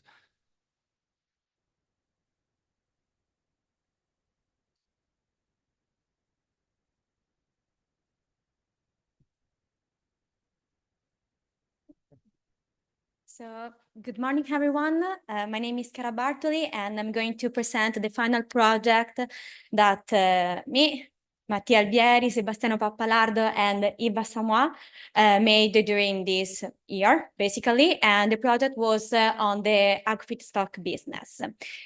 But let's give you a little bit of a context and an introduction. So basically, an agri-feedstock is an agricultural material used as raw material for various industrial processes. And of course, we worked for the agri-feedstock business of ENI. So basically, the goal of the agri-feedstock here is to be processed in order to become vegetable oil and press cake. But let's proceed step by step. So basically, this that we reported here is the agri-feedstock business model of ENI that was presented to us during the first reunion that we made with our tutor. So basically, how it works, there is all the part about the agricultural production where actually ENI is not the owner of the land, but basically gives the farmers the means such as techniques, training courses, the seeds in order for them to cultivate the land. After that, ENI buys the grains, it collects them into these agri-hubs, and after that, it begins all the industrial process in order to have vegetable oil and press cake. The vegetable oil is used for the biorefineries and the press cake for the animal feed and the biofertilizer. So basically, we took this business model and they asked us to replicate this business model on Excel in order after that to make an economic analysis and provide some robust KPI in order to understand whether this project could be profitable or not in the future. And so we divided these two souls of the agri-feedstock business and we reported them in Excel. So basically for the agricultural part of the project, we implemented two different sheets on Excel. One control panel, that is actually a panel when the user can insert all the inputs for the agricultural part. So for example, the seeds that it wants to cultivate, or the land preparation cost, the yield of the land, etc. And after that, there is the germination sheet. This germination sheet instead is the core of our project, because as we will see later, is based on a code that make all the calculation automatically in order to have at the end two outputs: the hectares of land that are actually required in order to have the target of production that the business wants, and after that the grains that are also the input for the economic sheet, that is the main sheet for the industrial part, where all the calculations are made in order to calculate the revenues, the cost of the business, and in order to calculate the net present value and the IRR that gives the profitability of the business. So here, since it's the core of our project, I just wanted to show you this slide, but I'm not gonna delve into the details, because we basically implemented this code in order to make all the calculation automatically, and with all the input that are inserted by the user, it is possible to build this squeeze plan. So basically, month by month, in a project of a time frame of 26 years, it is possible to have the exact quantity of grains that is produced by the land. And in order to, at the end, make some economic analysis to understand if the project is actually profitable or not, we needed some data. These data were provided to us by the business, both for the agricultural part and the industrial part. The most important data that I want you to remember is the cost of capital, so the WACC, that is 7%. And these were the results. So basically, for the production, we have a very boosting production in the first year of the project, and after 3 years, it reached a plateau. The most of the production comes from the cake industry, but basically the revenues of the project come from the oil production because of the higher prices of it. But let's have a look at the cash flow, so the money, profit. So basically, we have a loss in the first year of production because of the initial investment that is needed in order to build the infrastructure, in order to process all the grains that are actually bought by the farmers.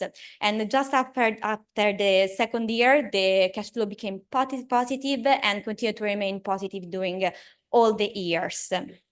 And these were the results. So basically, starting from the payback period of the project, as is possible to see from the cumulated cash flow, is 20 years. That is a little bit too high for a project of 26 years. And instead, for the profitable part, we have a very good NPV, net present value, of more than 9 million euro and an IRR of almost 9%. That is higher than the WACC that we saw before. So for this reason, actually, we have that, yes, the project is profitable. But in order to actually stress the resilience of it, we also made some probabilistic and deterministic analysis. So for the probabilistic approach, we made a Monte Carlo in order to understand whether the project is actually profitable if we change some parameters, and we took all of them, all the variable costs related to the agricultural part, the industrial part, and the prices that affect the revenues of the business. We implemented a triangular distribution for each of them, and we used this triangular distribution to create a distribution of the net present value of the project. And the result was quite interesting, because it appears that actually the model is highly sensitive to the economic fluctuation of all the variables that we saw before, and there is less than 10% probability to have a positive NPV. But we didn't stop here. We also make the deterministic analysis, so the sensitivity one. These variables that were studied were actually identified by the business, and they asked us to understand the impact of the variance of these variables on the net present value. And these were actually the results. So each of them has a big impact on the net present value, but the biggest impact is done by the cost of grains, that is the last variable there. So basically, all these data are very useful in order to make strategies for the long term and in decision making. But wrapping up and going to the conclusion. So basically, our goal was to determine if actually this project is profitable or not. And basically, from the base case scenario, we actually can say that yes, this project can be profitable, even if it's risky, because of the high payback period of it. And also, we provided this insight about the sensibility of the models to all the economic fluctuation, and most on the negative economic fluctuation that can derive from the business. But we also discussed if a unique economic analysis was sufficient in order to better understand if this kind of project can be put forward in the future. And we thought that no, basically it needs also to be done a more integrated analysis that also considered all the social impact that this kind of project can have also for African countries, where actually this agri-food business can also provide a sort of new source of economy. So thank you very much.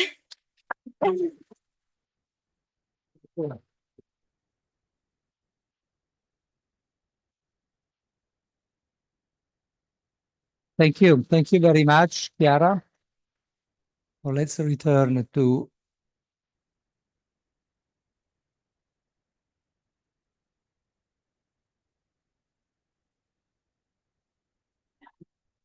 we were here. It's not a spoiler because anybody in this room knows the result. It's not a spoiler. So, my colleagues should bring the award, otherwise.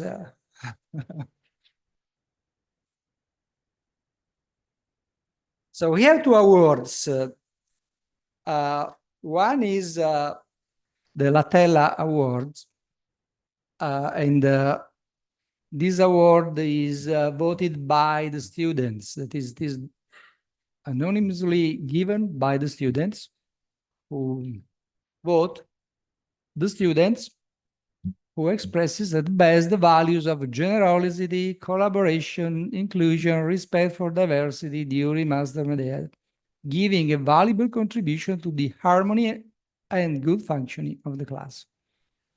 And it's not a spoiler because I think that all the students know the result, and the winner is Vittoria Wheeler.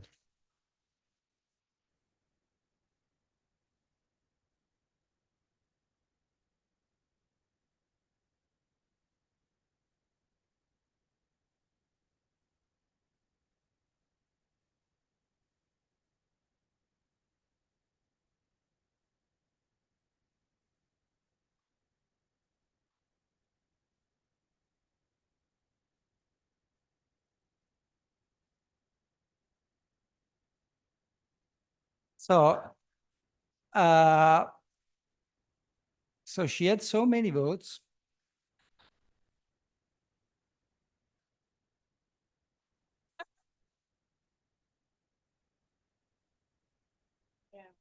Non funziona? Vieni qui. Va bene. Thank you guys for the award. I will try to not cry now. But I want to underline that during this journey, I was like never alone. If I did propose all these activities, it was for all of you and for your support. And I want to thank you because actually we repeated many times, but I really think that you are really good people. So keep sharing and keep growing. Thank you.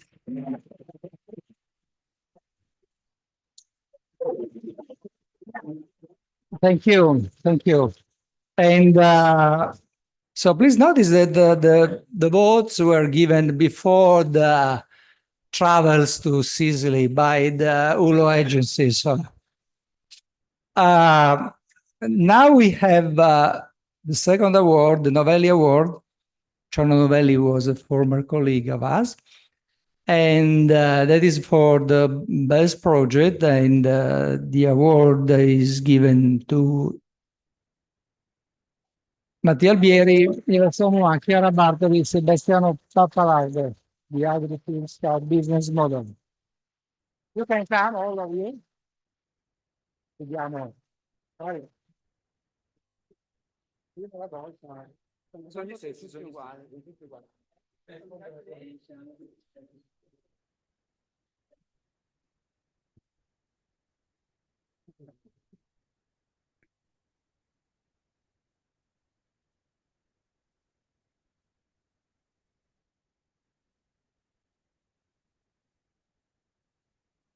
Very much.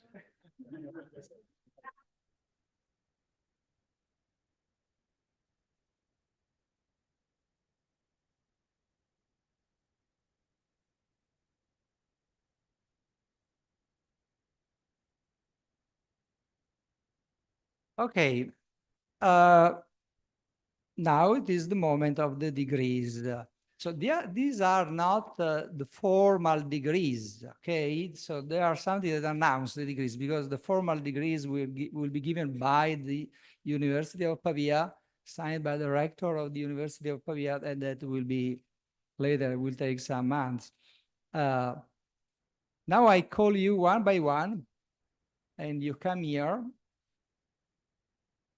Stefania, what is the... And okay, so you should enter this side, take the diploma, and going out from here, because there is this wire here. Che non lo prendono più Noi li facciamo. Magari voi gli date, io li chiamo. Io chiamo gli studenti, Marcella, tu e Stefania. Stefania, vieni anche tu a dare, a fare qualche cosa. Ok, io li chiamo. Ce l'ha stando di magari più guarda, se porto le borse ragazzi, ma se li date voi io li porto.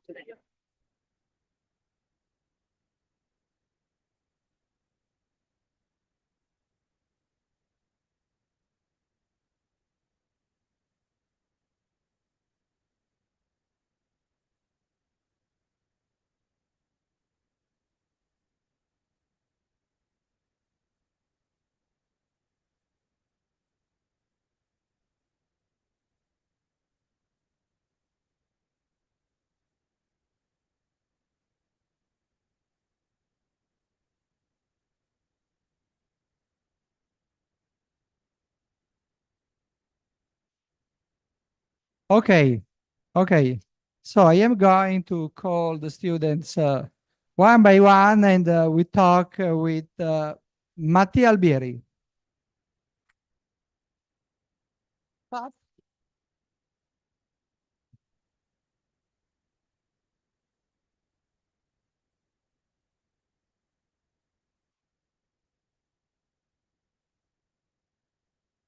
Yves Assamoah.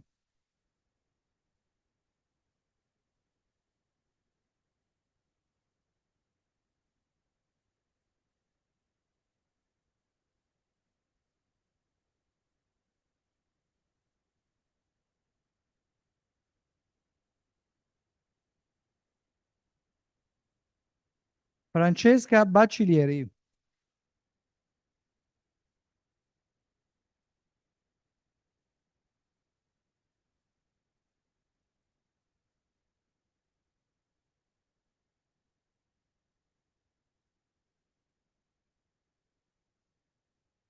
Chiara Bartoli.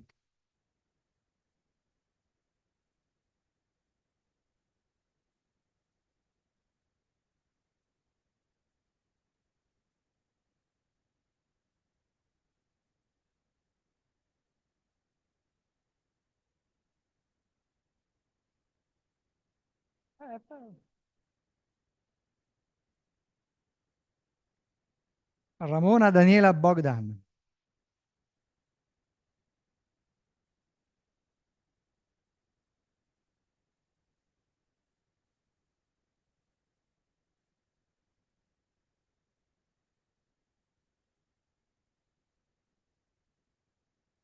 Riccardo Brusciano.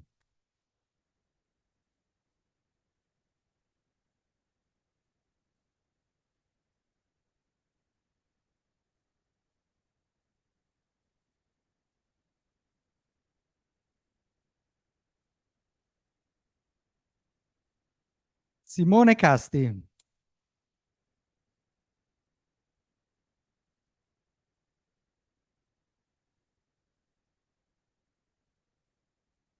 Foto. Devo scappare.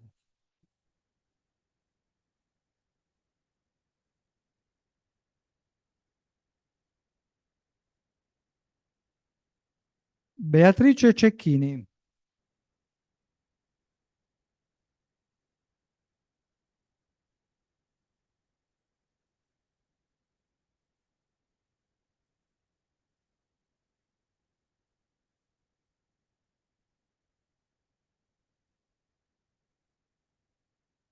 Enrico Cecere.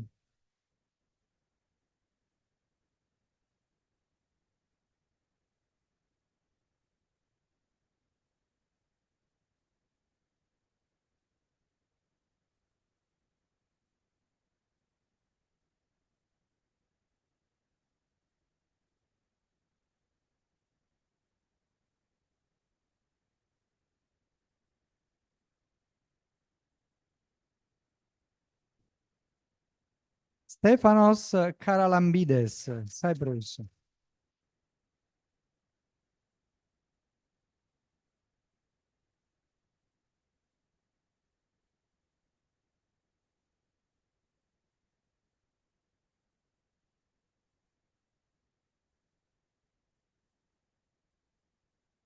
Francesco Collina.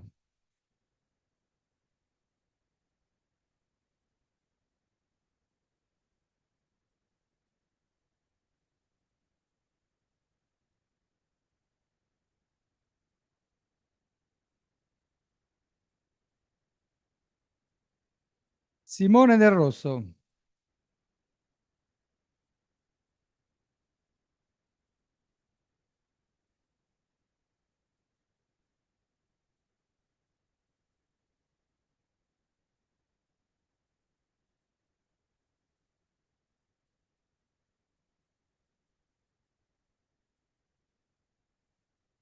Lorenzo Della Valle.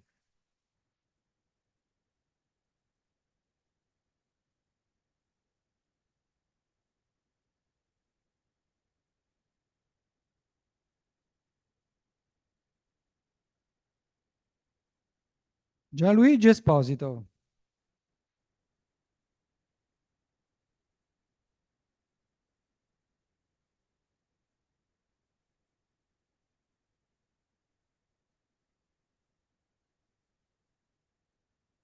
Antonio Favaro.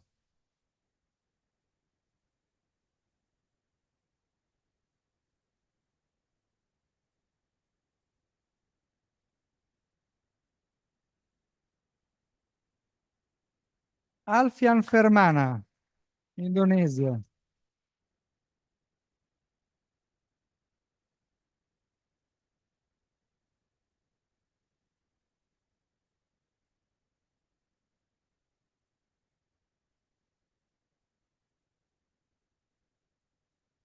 Andreas Agiagustis, Cipro.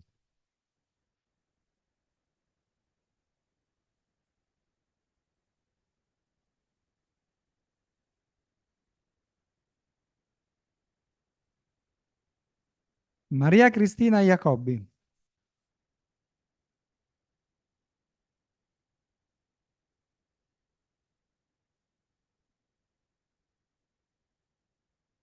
Tommaso Iniesti.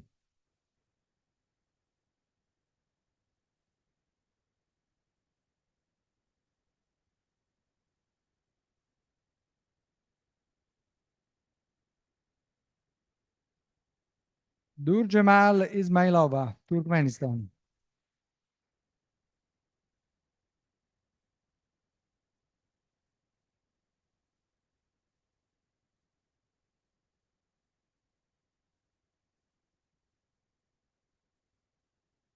Alessandro Lucci.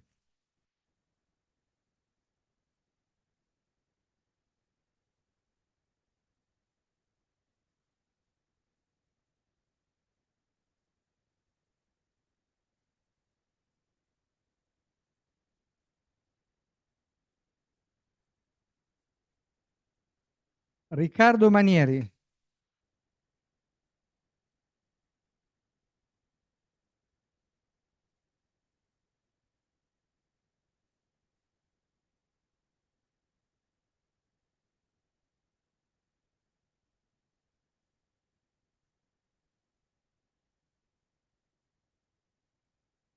Eleonora Measso.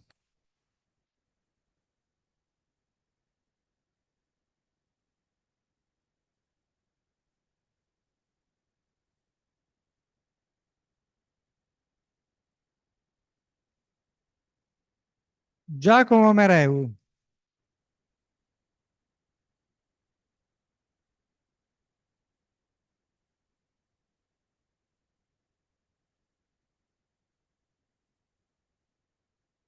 Andrea Mignani.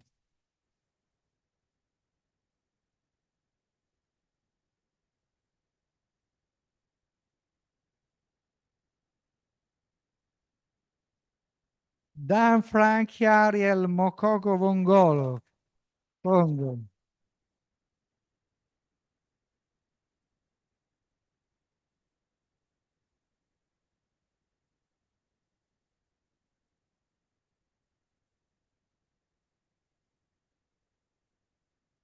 Daniele Moro.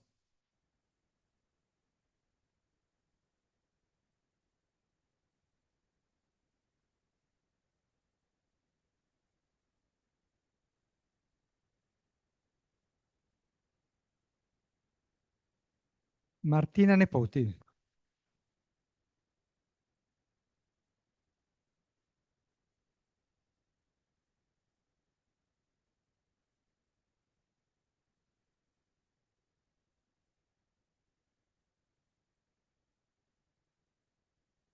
Mohamed Nouya, Algeria.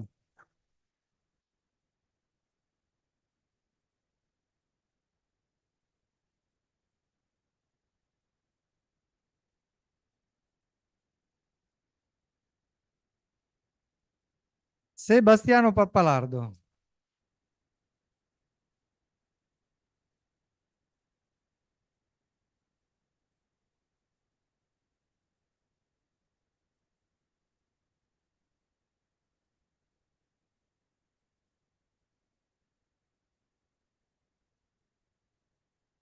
Federico Pasotti.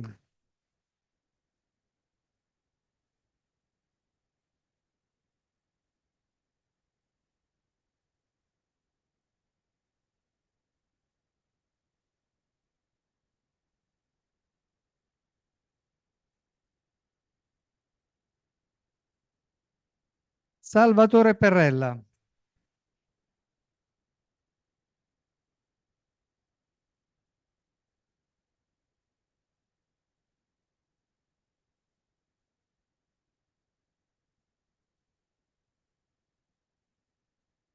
Francesco Pertuso.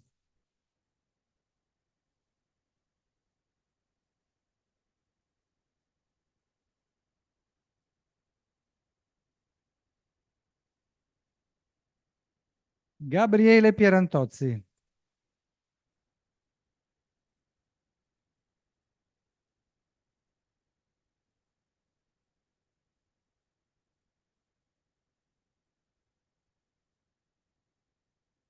Naila Risso.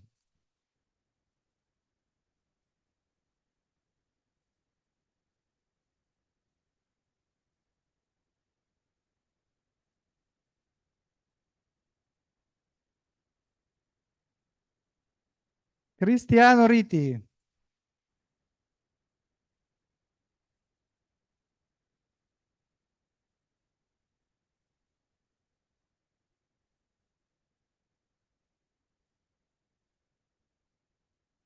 César Romero Reyes, Mexico.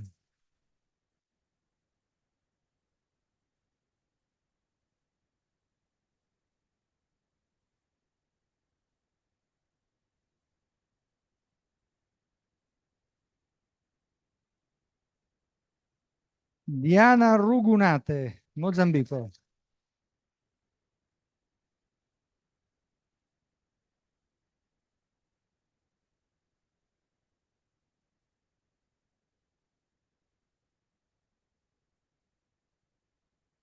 Alessandra Santa Croce.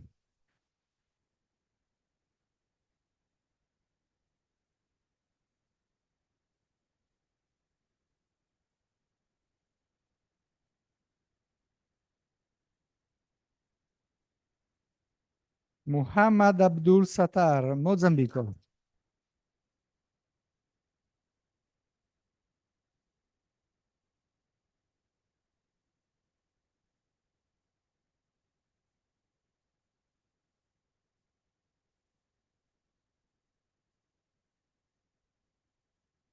Enrico Sedioli.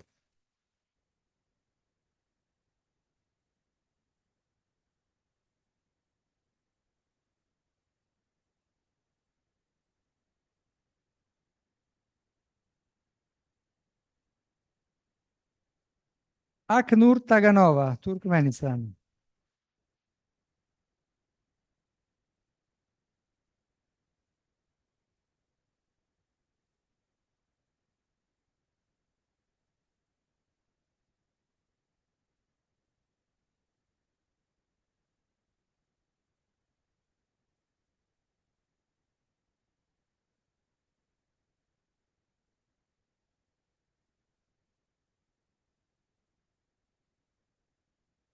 Yerbolat Takishev, Kazakhstan.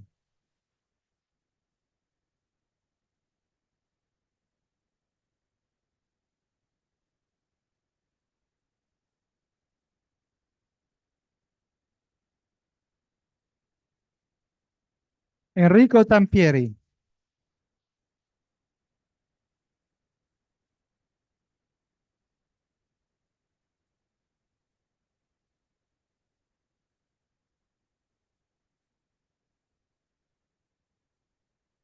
Polikarpos Tauksis, Cipro.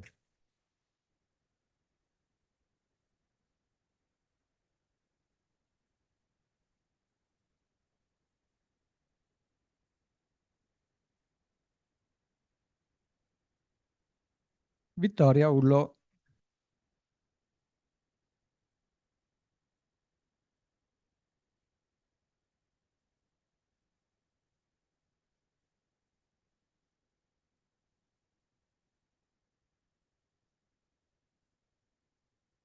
Camilla Viermos.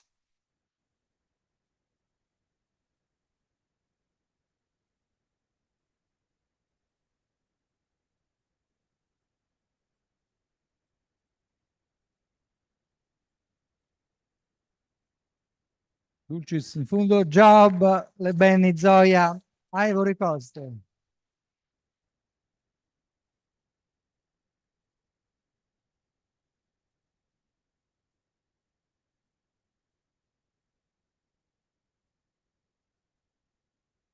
Well, we did not finish. There is a last piece of information that I must give you, and it is about this. You know that we have a ranking, and the formal ranking will be disclosed next week. Now we just give the names of the top 3 students in this ranking that takes into account the marks and all the activities, the involvement, and so on. So number 3 is Mattia Albieri.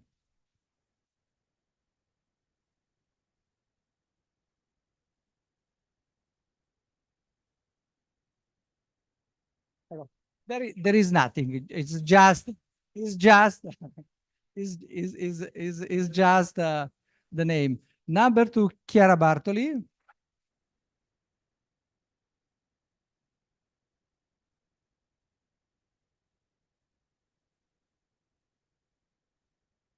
And number 1, Gabriele Pierantozzi.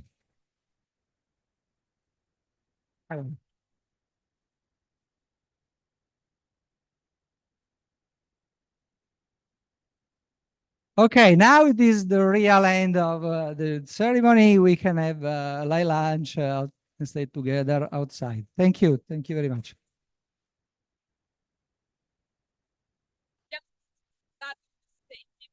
Okay. So a little present for our dean and our professor who followed us during this year. So this is for you. Yeah. Thank you. thanks to you. Thank you. Thank you so much. Wonderful. Thank you. So, hello.